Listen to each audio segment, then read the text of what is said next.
has to be completely coordinated with the key functions that will include CISOs, CTOs, chief risk officers, general counsels, other functional executives and groups, and then business operations, the people who do a lot of the implementation, which would be information security teams and others.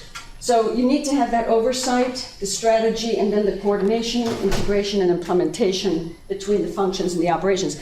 But if these people are not talking to these people, and these people are not talking to management, and management isn't providing the resources needed, et cetera, and then the board is not asking the right questions and leaning in instead of sitting back, which is something that has been commonplace until recently, I would say. If you don't have all that going on, you're basically opening yourself up to the things that happen, like Equifax, for example, I think. I don't know all the details, but should I pause for a second? Does anybody want to make a comment or question? Yes? Question. Sure. Many boards obviously do get it and are attempting, I would say, valiantly in certain cases to address their role either now or before they had an incident. But what's your opinion as to industry as a whole? Are there still many boards that aren't on board? Yeah, I think the boards that are getting it are the boards of the very big companies, the very highly regulated companies in the financial sector, in the tech sector, the ones that provide cyber risk services and cybersecurity software and things of that nature. They get it. Those boards are being proactive, and I'll be sharing a few things about what they're doing. But basically, they are at the board level, hearing reports on a quarterly basis, talking to the chief technology, information security officers, the chief risk officers. They are even doing crisis management, crisis scenarios at the board level. So those are the ones that are ahead. I would say the vast majority are still sort of in the middle. They realize it's an issue, but they haven't quite done it. They're waiting for the Equifax moment to happen, which is not a good thing.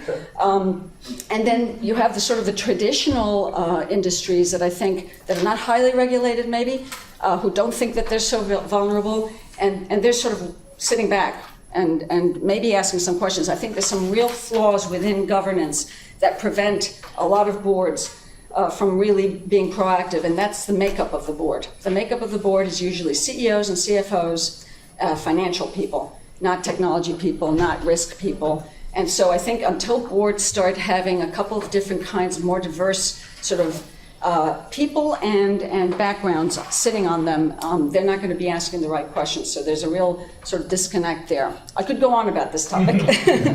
Another question?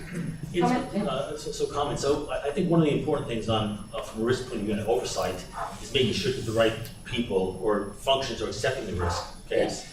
And when you take business operations key functions, from an IT perspective, you often have business saying, okay, it's an IT risk, it's not us, right? And IT should accept the risk. Really, the business needs to accept the risk. They suffer the impact, and also they provide the funding typically. So I see a breakdown often is that the wrong parties are accepting the risk, or they're not accepting it. They're not integrating the resources and the budgets and everything else. I totally agree with you, and I'll share a few thoughts about that in a few minutes. Okay, I'm going to move on. Okay, so now I want to sort of drill down into this idea of reputation risk. I wrote a book a couple of years ago called The Reputation Risk Handbook.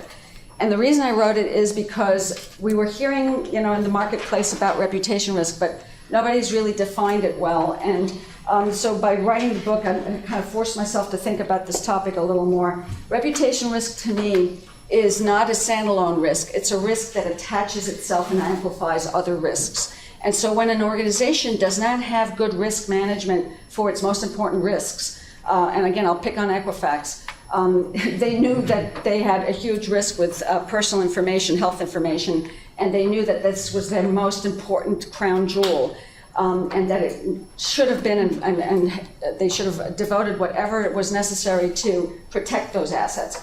And yet, they didn't. So when you don't take care of one of your most important strategic risks, maybe the most important one, and something bad happens, the reputation risk slaps itself on top of it and amplifies it in a way that really can be hurtful to the organization, way beyond what an organization that has good risk management in place and has tried everything will have. And that's because of the expectations of stakeholders. The stakeholders of Equifax were the people, millions of people who either entrusted them with their information or didn't know that they had entrusted them with their information and didn't expect this to be open to the dark web and hacking and everything else.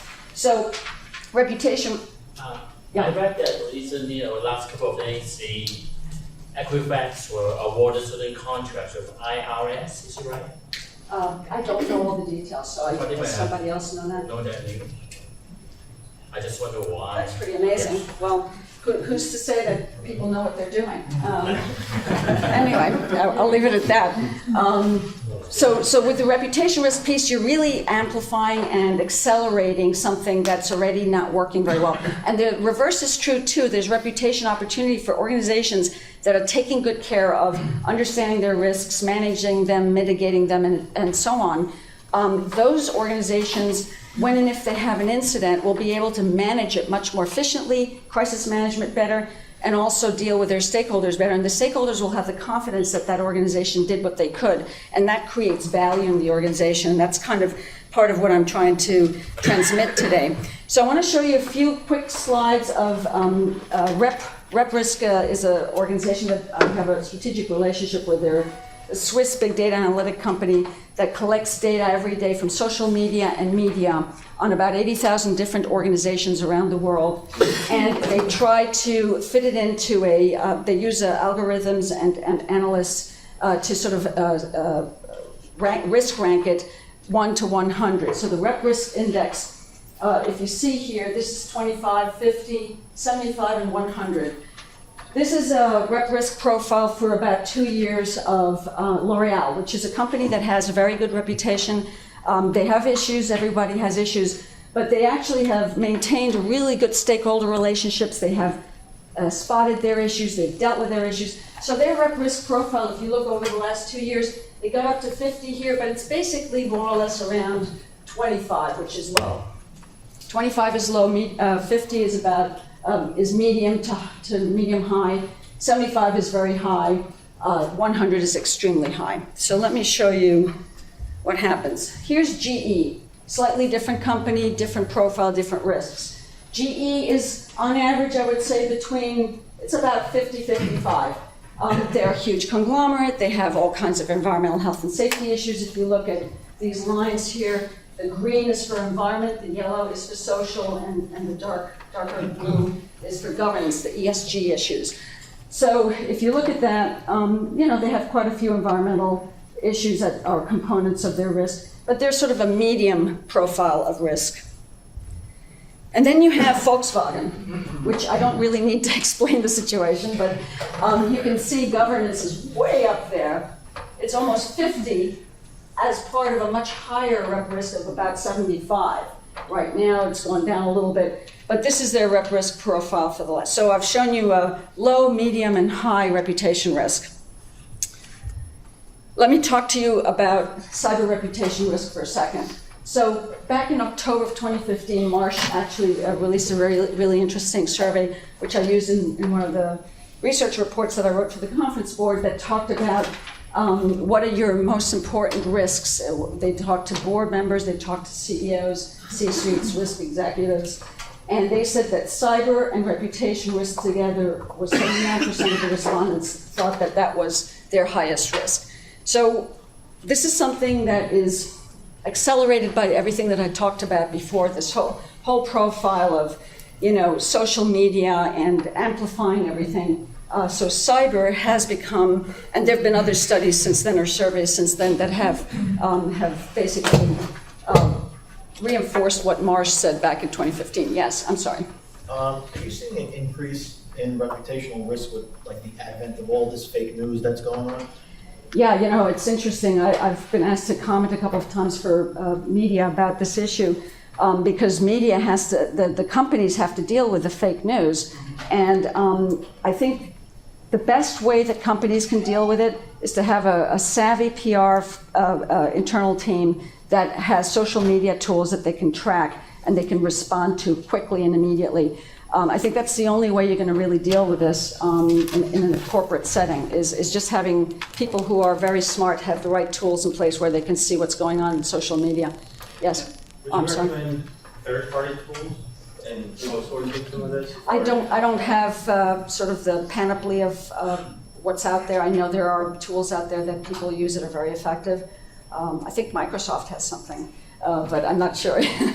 Yes. Just a point for clarification, when you were talking about the different risk and Volkswagen had high governance, that means they lacked governance control? Someone surveyed how they were overseeing? No, actually, this is based on media and social media, and Okay. so Rep Risk basically gathers what's in the media domain. But they don't go to fake news. They actually use very reputable. So this is sort of the reflection of the mood out there through media and social media.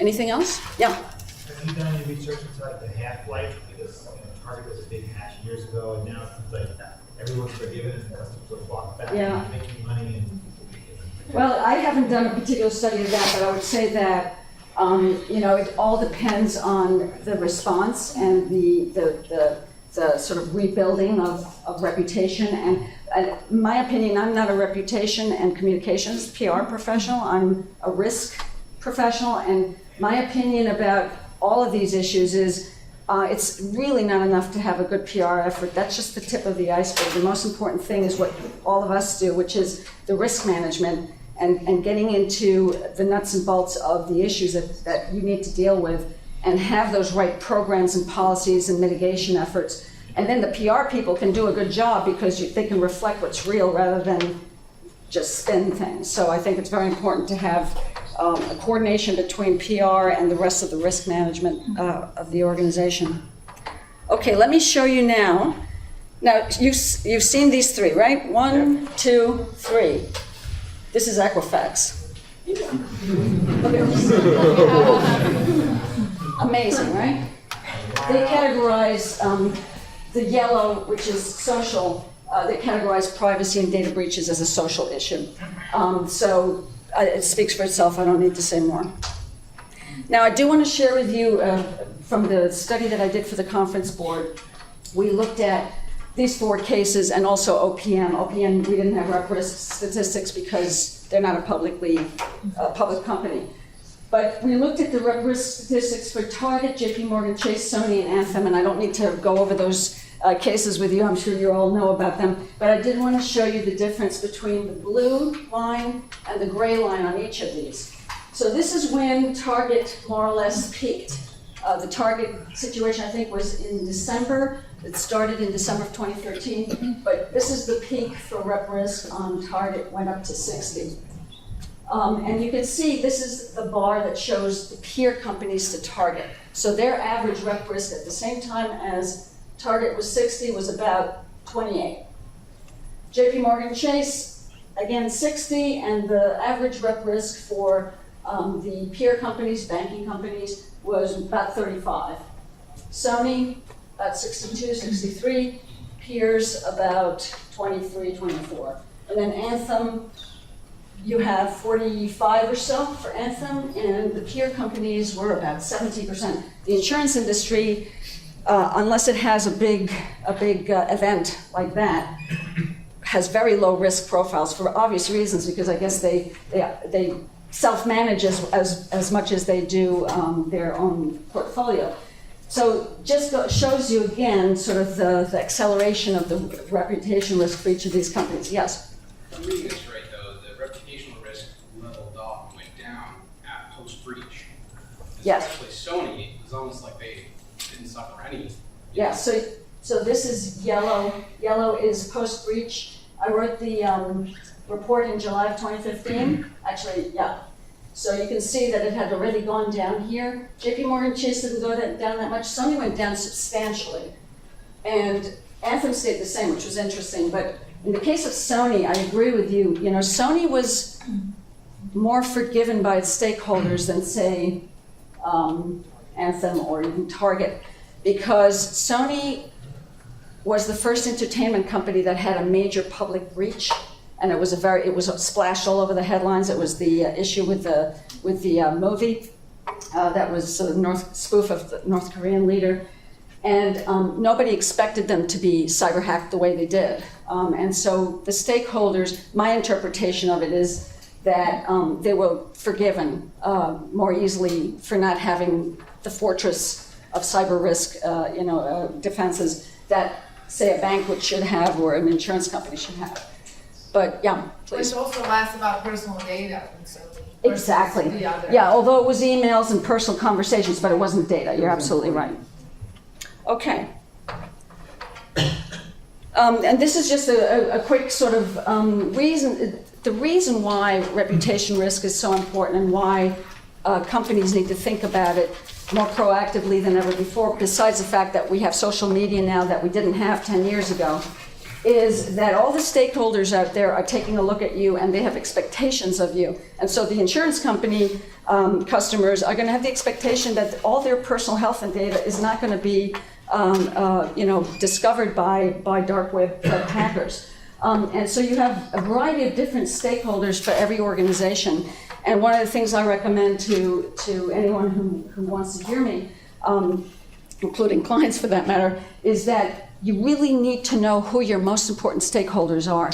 Know them well and know what their expectations are. Because if you don't, you're not going to be prepared for that issue that happens where you need to be prepared with a response, you need to be prepared with risk management or what have you. And that includes, the talent pipeline. Think about prospective employees. When you have a major reputation hit, you don't have the best and the brightest lining up to be your next employees. Think about Equifax. Their name is going to be mud for a long time. Who coming out of business school or any other professional background is going to want to be hired by Equifax, unless it's a maybe IT person that gets paid a lot of money and to repair the situation, right? But unless it's something specialized like that, prospective employees is a very important stakeholder group, especially for the larger companies that hire all the time. Okay, so let me now quickly run through these are the two studies that I did for the conference board. This one was called Emerging Practices in Cyber Risk Governance. We did that in late November 2015, and this one last year, where I focused more on the board, the role of the board, and what the board should be doing. So based on those two, I want to share with you what I like to call the cyber risk toolkit, maybe, is one way to put it. So there's 10 key takeaways from the first study, which I'm going to go one by one through them because I think they're worth talking about, even though I've already mentioned a couple of them. So we've talked about this, the cyber risk triangle, or developing a triangular approach to cyber risk governance. I recommend that any organization develop a triangular approach to any kind of risk governance, especially your strategic risks. And if you have enterprise risk management, that means the cream of the crop, the highest rising, most important strategy affecting risks that you might have in your organization. And that would include cyber in almost every case, I think. And so again, going back to that, having that coordination between the board getting reports, being proactive, asking the questions, the executive management taking responsibility for developing the strategy, and then the key functions and the business operations integrated, working together, implementing that strategy. And I'll mention that in one of the companies that I worked before I started my business, and I was the chief audit, compliance, and risk officer, and then I was suddenly asked to also be the head of InfoSec, which was a little scary. And there, it took me about 6 months working with the InfoSec team, first of all, to understand what our issues were. We were a very, very decentralized technology company, sort of a startup, not really, but under $1 billion in revenue, so we were kind of a go-go company, moving fast and doing a lot. And the InfoSec piece was not properly triangulated. And so through that exercise, which I thought was very valuable for me personally, but also for the company, we were able to reach really this conclusion, which was the CEO and the C-suite need to take charge of this issue. They have to own it. And if they don't have the right people, they need to have the right people to be part of that, whether it's the chief risk officer, the chief technology officer, et cetera. So they have to own it, and then they have to triangulate what is the governance philosophy for the organization. And that was what we kind of we reached that point, and we created a very interesting committee, including the CEO and a couple of very senior business people, but also people who were subject matter experts from the IT department, from this, from that. So to me, that's absolutely critical, and without which you're going to keep shooting in the dark and or spending money in the wrong way. We talked about reputation risk. So again, this is really just understand how reputation risk can hurt you, affect you, or how reputation opportunity might be able to create value for your organization. One of the things I didn't say about the chart before, but I have JP Morgan Chase over here, is JP Morgan Chase might have had a high rep risk profile at the time, but they also, part of their rep risk profile had to do with the financial events of post-2008, 2009. And they did not get hit substantially in the longer term on this issue because they actually had a very strong program in place at the time compared to a lot of other companies when they were hit. And then they also decided to double up their budget and so on and so forth. So they were managing, the stakeholders did not punish them in the same way that some of the other companies got punished. So it goes back to the point about resilience and building your risk governance and your internal coordination on these topics. A third key takeaway, important issue that I think is critical, is to know who your cyber risk actors and stakeholders are.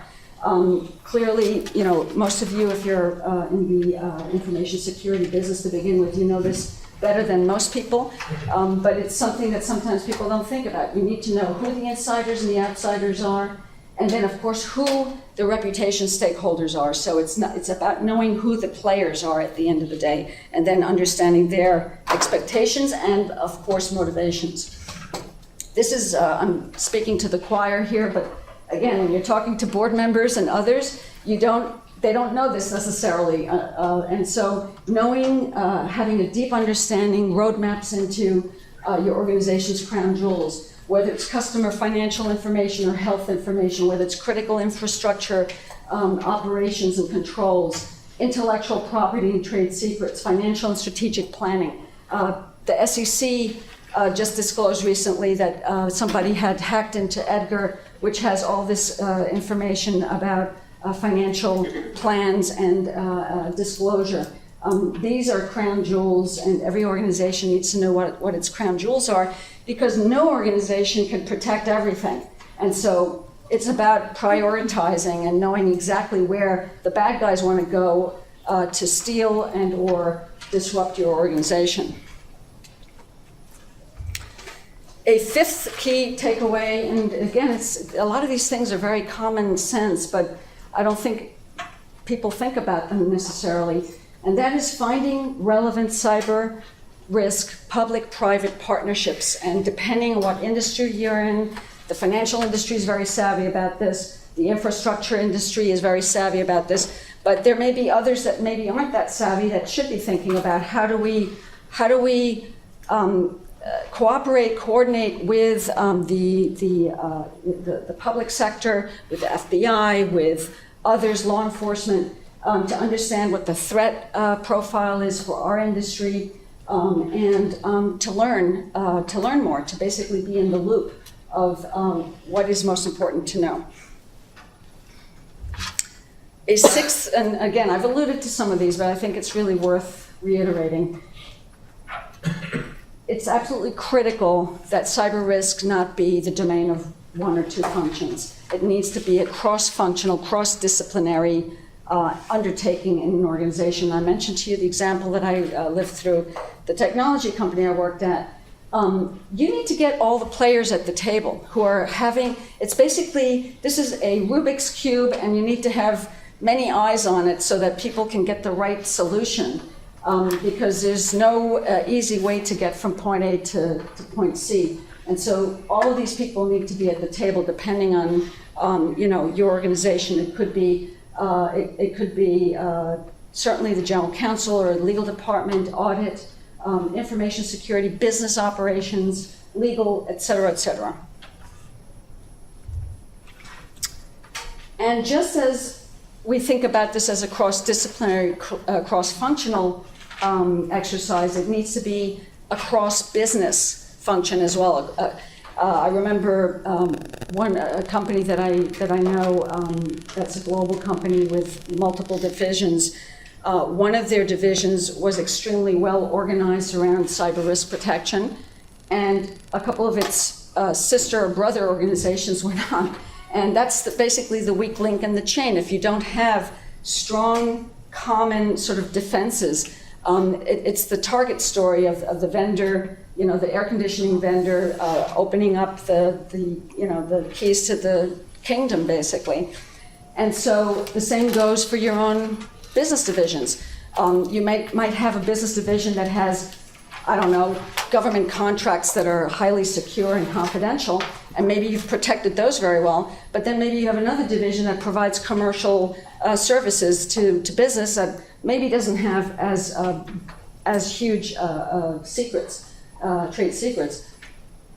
If someone wants to get into this other company, they might be able to do it through that sister company or division. So again, having a cross-divisional, cross-business approach. Another really important thing, which again, I think it takes a while for people, maybe not people in this room, but others who are not thinking about these things on a regular basis, is making sure that cyber risk governance becomes part of your whole business continuity, crisis management, the front lines of solving problems, disaster recovery. Several of the companies I worked for over the years, all of them actually, I was always involved in crisis management, business continuity, disaster recovery efforts, and cyber risk is clearly on the top of that list of the kinds of risks that can cause a crisis, business continuity problem, or disaster recovery problem. So again, integrate cyber risk governance into your company or organization's resilience approach. Here's a little typology I put together based on this companies that I studied for the purposes of the conference board study.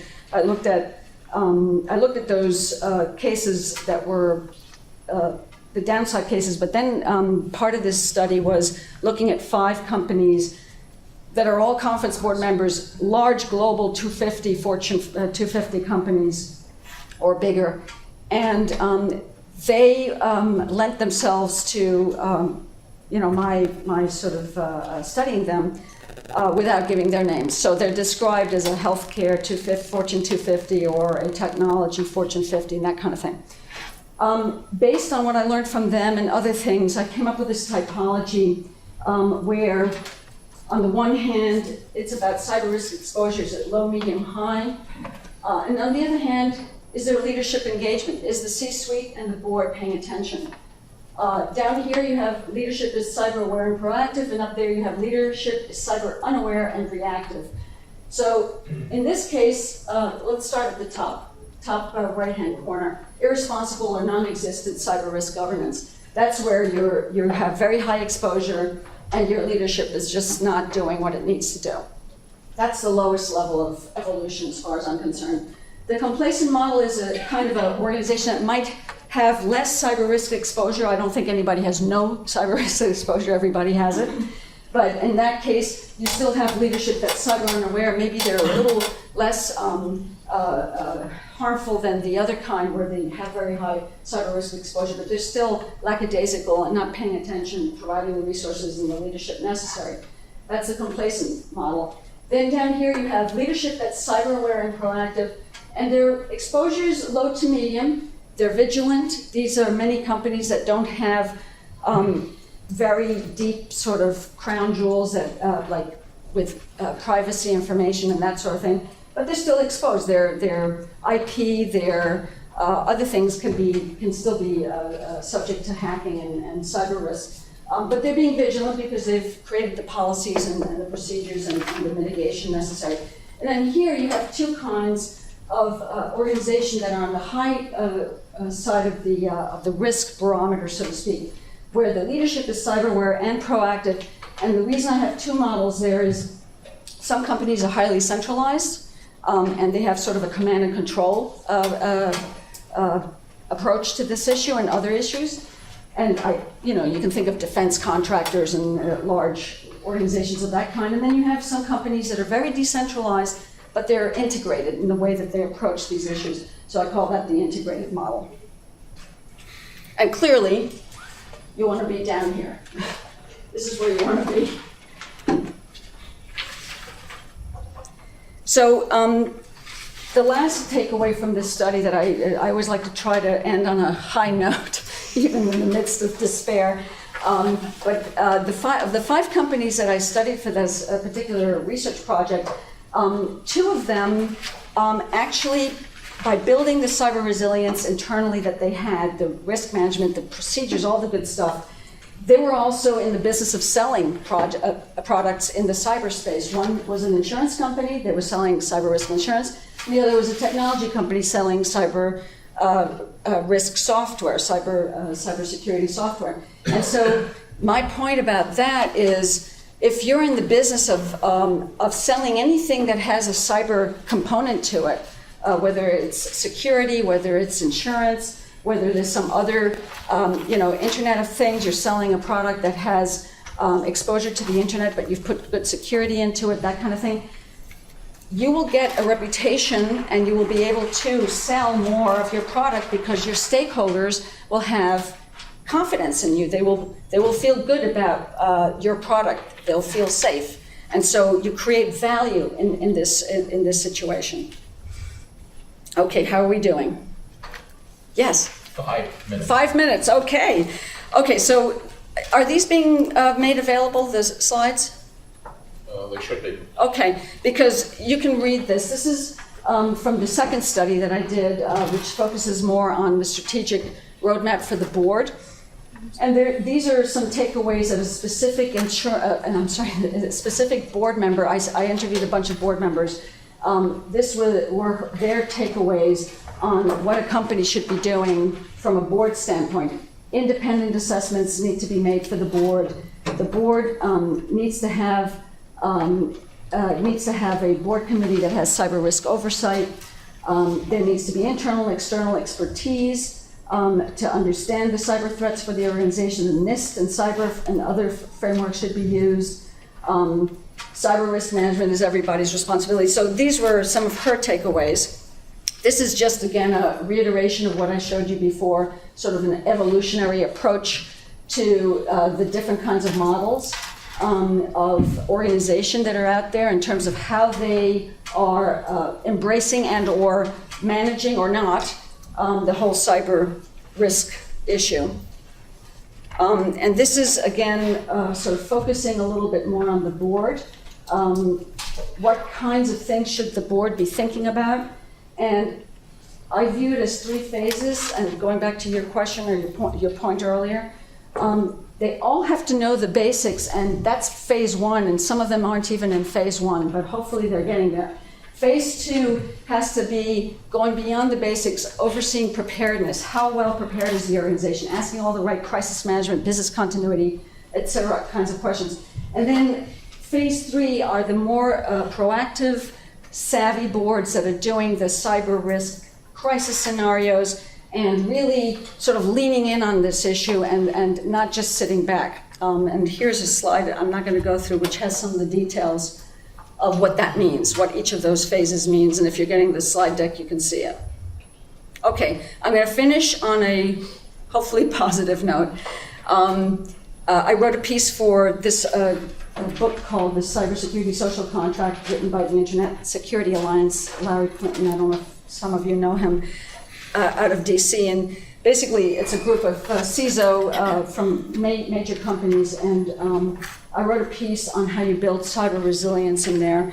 And it's about sort of really doing something similar to what has been done over the last 20, 25 years on building internal voluntary programs for ethics and compliance, is really applying that model to building cyber resilience internally. So to end with, this is a chart that I'm using for a new book that I'm writing that really explains, it kind of takes off from my Reputation Risk Handbook, and it tries to go to what makes for a resilient organization. And the inputs of a resilient organization are all the good programs, important programs in risk management, in ethics, in cyber, in InfoSec, and so on. The organization needs to be resilient. The enablers are the leaders and the board and the strategy. The outputs then are, of course, the financial and non-financial consequences of your operations. And I like to call the non-financial ones the ESG, some of the things we talked about today. And why is that important? Because at the end of the day, you have stakeholder expectations out there, and if they're unmet, you have reputation risk. But if they're met or exceeded, you have reputation opportunity. So I leave you with that thought. Basically, with cyber risk, as complex and evolving and difficult as it is, I think there are things that organizations can do, their boards can do, their C-suite, and the people who are coordinating and implementing. There's a role for all of us, and I think we all need to do that. So if there's a question or two? Okay, a couple of questions? Yes. Yeah, so this question is in respect to like third-party risk and reputation, like you mentioned before. Yeah. We often don't see organizations who are third parties of data breaches be, I guess, withstand a habitual for the public. A good example of this was that everyone here knows of Edward Snowden, but not much people know about Booz Allen, the consulting company that actually was employed by the NSA. Yep. And the thing is, like, they continually actually have contractors who expose private information about procedures that the NSA has. Yeah. So how are they able to escape, the public? They don't always escape. There was a firm that did the contractor reviews. I can't remember their name exactly. They're very big. And they basically went out of business because they did a lot of the due diligence and background checks for the government. And they got it wrong. I think with Edward Snowden. Yeah, it was with Snowden. Booz Allen. It wasn't Booz Allen. It was the firm that did the background checks for the government. The firm that Booz Allen engaged to do the background. Exactly. Integrity, I think, was the name, or it was a division of Integrity. So they ended up going out of business, I think. I mean, double check me. Scapegoat, or because like there's often like there's PR firms, there's like contract clauses you can have that prevent them from being in the media. I was wondering if you see that often when back around reputation risk. I can't hear what I'm sorry. So You often see like contract clauses and Oh, yeah. PR firms that actually go out and prevent their name being disclosed to the media. I haven't seen that, but third parties often do get caught up. And I mean, if the company is the target at the end of the day, and they've had a third party that caused it, they're not going to get renewed contract. They'll get terminated. They'll get lawsuits. There will be consequences for the third parties as well. It may not be as much as in the public eye, but yeah, I haven't seen people get away with this stuff yet necessarily. Any other comments or thoughts? Okay, thank you so much. Thank you.